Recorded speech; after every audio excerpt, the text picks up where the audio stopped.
Hello po, magandang araw po sa inyong lahat. Nandito po tayo sa ating tanim na talong. At yung activity po natin ngayong araw ng anong araw ngayon nga? Sabado 2025 11 na ngayon, no? January 11, 2025. At ang activity po natin ay naglalagay po tayo ng tulos sa ating tanim na talong. Para ito po ay napaka-importante kung tayo po ay nagtatalong at yung medyo marami at maraming tanim natin malapad. Ayan po. Kailangan po natin na magtulos o maglagay ng kahoy dyan.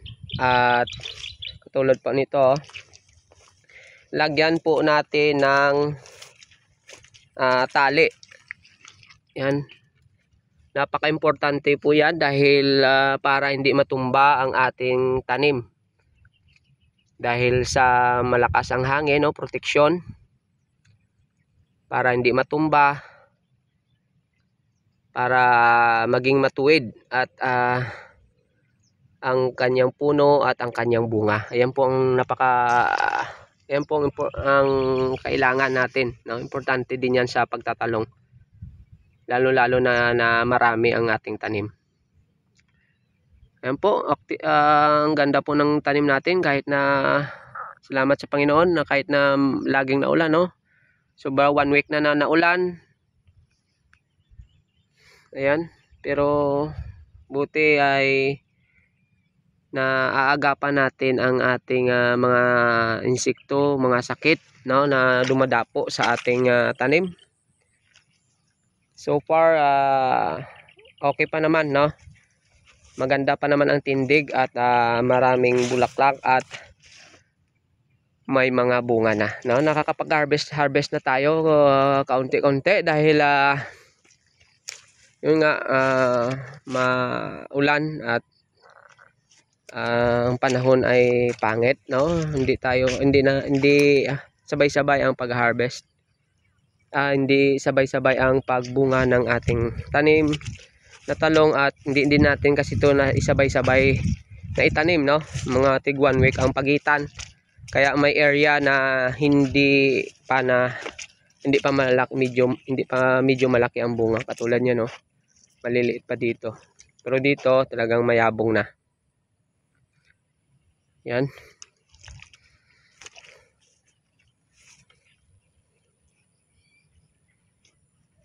At ang mahal na ngayon ng talong dito sa amin dahil sa grabing tag-ulan. At saka binaha pa nga ito, guys, eh. At yun nga, yung nag-spray tayo ng nativo fungicide para protection, no, systemic, para maagapan natin ang kakapit na punggo sa ating tanim. Ayan. At ang diskarte po natin, no, kahapon nag-spray nga tayo dito ng foliar, no. Pag walang ulan, konting ambon, spray ka agad kahit na hindi natin alam na kung kakapit yung gamot natin. At least maka-spray tayo at may sticker naman. At yan nga, naagap-agapan natin. Nung nakaraan may mga talbos pa tayo nakikita na may lanta, pero ngayon sa awa ng Panginoon ay hindi pa naman tayo napasukan. Na ang ganda at ang linis pa ng kanyang mga dahon. Wala pa hindi pa nakapasok, sana uminit-init na, no, dahil stress na ito sa basa lagi ang lupa. Ayan, no, ayan, makulimlim. Malapit kasi kami sa bundok kaya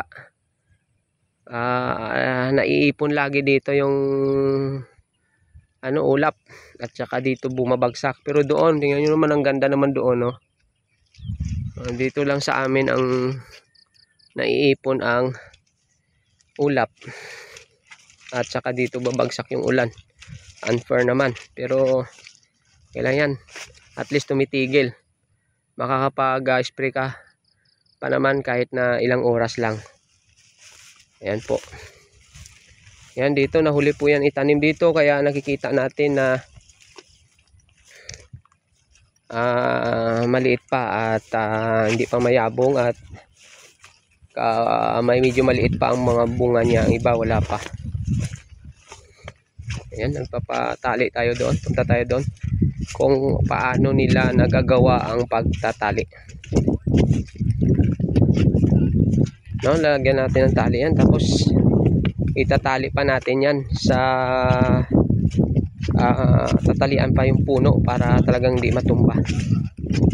Ayan, papalinis nga tayo dito dahil talagang busy, no? Ilan lang kami dito? 7. Maraming trabaho ang talong.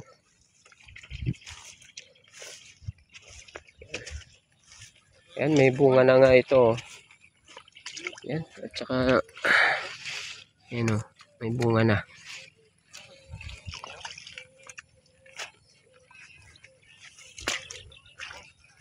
Ano? May kinagat ng daga. Kinagat yan na. Ma-harvest na di isang selected. Karon no. Yan boy. Pagambal na boy siyang imo gusto mambal. Kung ano inang ginahimo mo da. Dapat mahigpit guys para matibay ang pagtayo ng puno ng talong. Ayan, magpinsan po ito. Mga gwapo talaga mga lahi nito. May anak na kami. May anak na kami. Ha? May paano? Ayan, sa poste po yan. Pagtatali ng poste. No? Tapos, subukan mo siniyo. No? Para mahugot gid. Dapat may gloves no, kay kung way ka gloves, Lapukan ka. malapukang ka gid no. Subukan nila no. No, tibay yan. Oy, yabay. Away na luluya na. Luya no. Luya na. Para sa pamuto na kadaan. Pangaw-awan ka lang, boy. Way panabos. Bantay bala, natawa. Ay, dumaluya imo yaw. Butongon pa na. Butongon pa na. Ada sa matibay oh. Siyempre kay luluya na oh. Mga Way na sa pangobra na yan. Mindset ganina.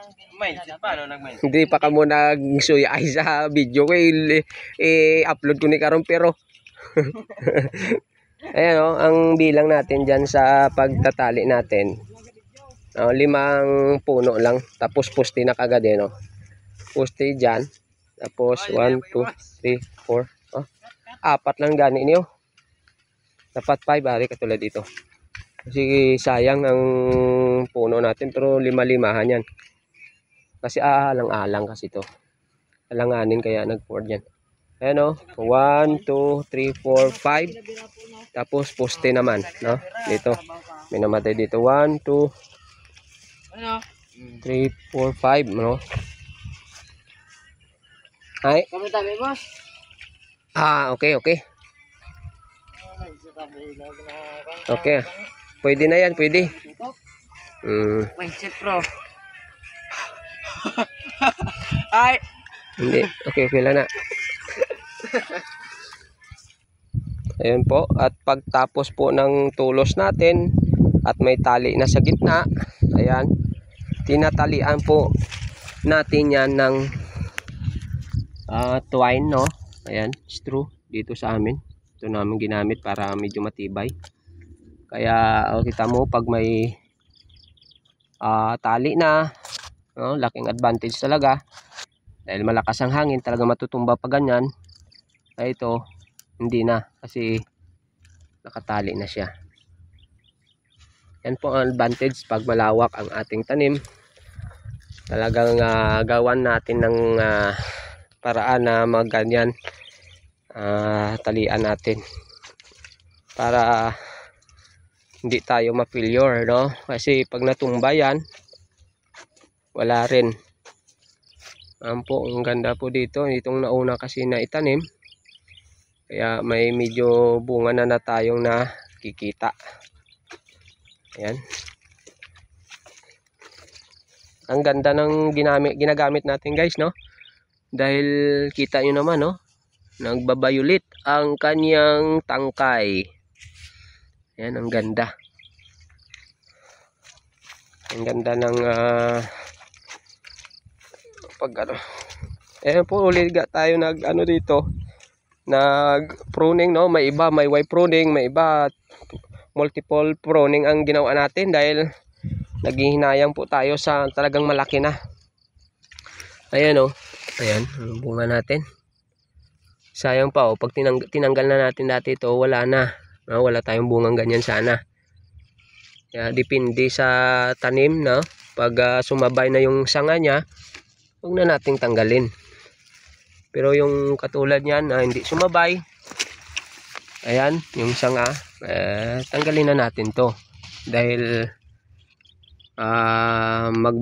mamumulaklak na yan at saka ganito lang kataas. Wala rin, hindi din niya lalaki kasi huli na siya. No? Ayan po yung tanim natin ngayon. Ayan, oh. Ayan. Okay.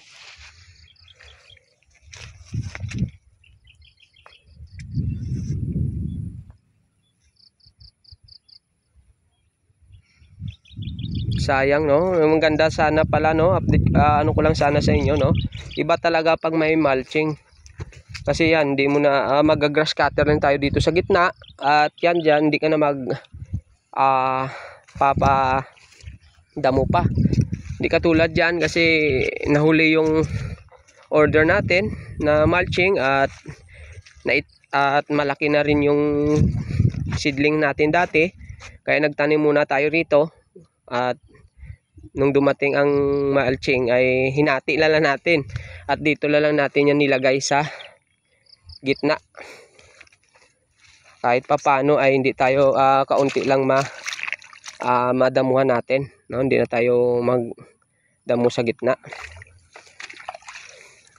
Pero mas maganda talaga na naka-cover lahat ng plot dahil para hindi na tayo magpapatrabaho kasi mas tipid ang may mulching na talaga. Ayun po, salamat po sa inyong lahat. Naway ingatan tayo ng Panginoon at ingatan ang ating hanap buhay. At sa hindi dyan nakasubscribe po, support naman po sa ating YouTube channel. Salamat po sa inyong lahat. God bless.